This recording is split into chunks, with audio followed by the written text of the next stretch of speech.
Racikan Berita 1. Dr. Bahar. Jadi Dr. Bahar ini adalah seorang dokter ahli kandungan, dan kita tahu dalam film G3 plus PKI itu kadang-kadang disebutkan Republik sedang hamil tua. Silakan dok. Mungkin jadi dokter ini yang saya dengar ikut memandikan jenazah 6 syuhada tersebut. Ya dok ya? Iya betul. Ya, dan menyaksikan luka-lukanya. Jadi mungkin berdasarkan pengalaman itu dokter bisa bercerita apa yang dilihat dan kemudian diobservasi berdasarkan ilmu kedokteran yang dokter pahami. Silakan.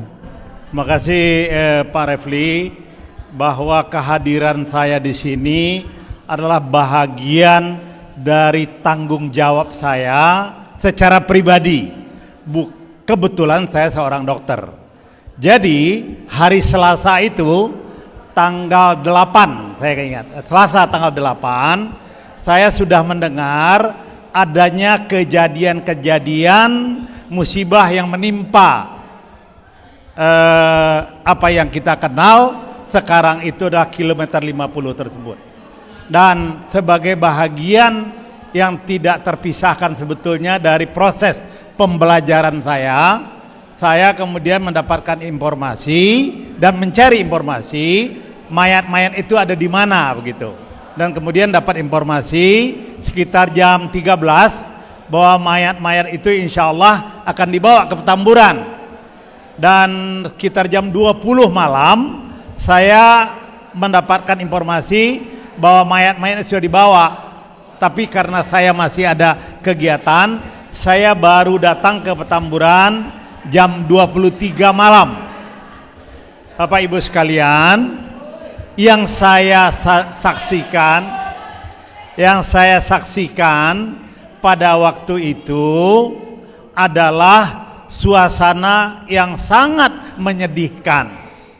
Dan waktu saya masuk ke Petamburan, saya lihat ada jadi ruangan tempat pengajian yang biasa bulanan itu terdiri tidak banyak orang, pintu depan ditutup, dan kemudian di ruangan tersebut saya begitu masuk dari pintu kita bisa melihat adanya mayat dan juga ada sebagian keluarga.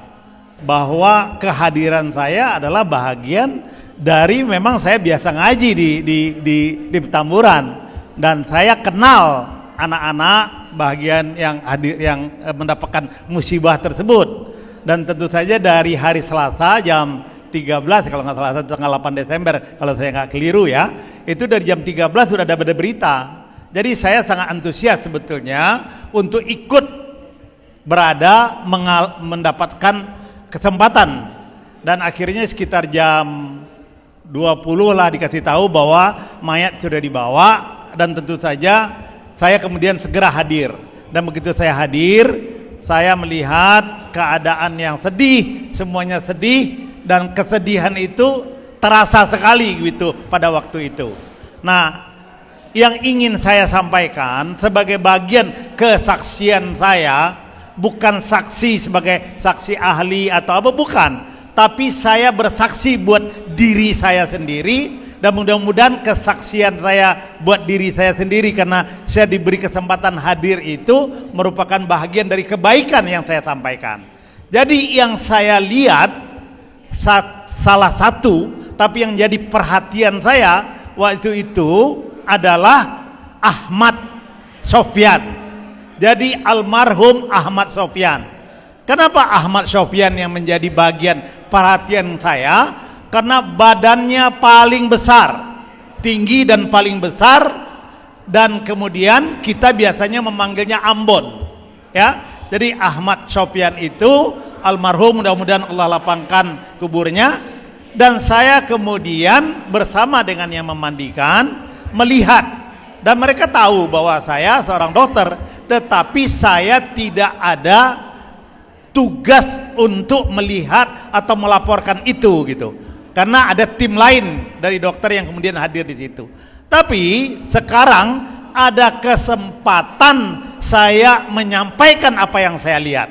Dan apa yang saya lihat itu adalah benar-benar yang saya lihat, yaitu saya lihat terbujurlah laki-laki yang besar tinggi dan beratnya lebih dari 80 kilo, mungkin sekitar 100 kilo, besar. Dan kemudian saya ingat betul mata kanannya itu membengkak, dan bengkaknya itu sebesar kira-kira telur bebek. Jadi bisa bayangkan mata kanan itu membengkak sebesar telur bebek. Dan kalau kita turun ke daerah leher dan dada, kita lihat sampai perut, kita lihat bekas-bekas adanya sayatan dari suatu hasil kegiatan bedah. Tapi bukan itu yang utama yang saya perhatikan. Memang di sebelah kiri, di bawah sedikit dari di daerah jantung itu ada luka yang bentuk lukanya itu warnanya sekitarnya kehitaman.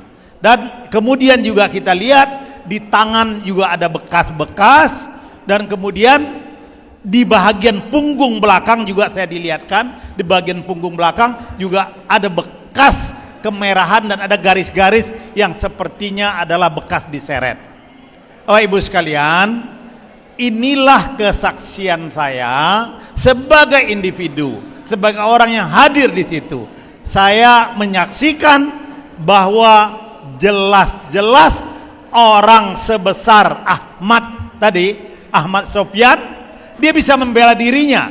Tetapi kalau kita lihat adanya bekas lubang di dada tentu, dan dengan warna kehitaman di sekitarnya, tentu saja ini bisa diinterpretasikan yang lain. Bapak Ibu sekalian, itulah yang ingin saya sampaikan, dan mudah-mudahan apa yang saya sampaikan ini menjadi bahagian dari upaya kita. Saya pribadi bersaksi bahwa saya telah melihat itu, dan saya diberikan kemudahan untuk bisa berjalan dan hadir dalam keadaan sehat untuk melihat itu, dan kewajiban saya untuk menyampaikan ini kepada masyarakat sehingga kita tahu bahwa telah terjadi kezaliman paling tidak pada orang yang saya saksikan. Dan tentu saja kezaliman itu tidak boleh dibiarkan, kezaliman itu harus diupayakan untuk diselesaikan, dan kewajiban saya telah saya sampaikan, dan itulah yang ingin saya sampaikan. Terima kasih. Assalamualaikum warahmatullahi wabarakatuh. Waalaikumsalam warahmatullahi wabarakatuh. Makasih Dokter Bahar ya. Jadi dokter hadir sebagai pribadi di sini dan menyaksikan langsung jenazah. Salah satu yang dia sebutkan tadi Ahmad Sofyan ya.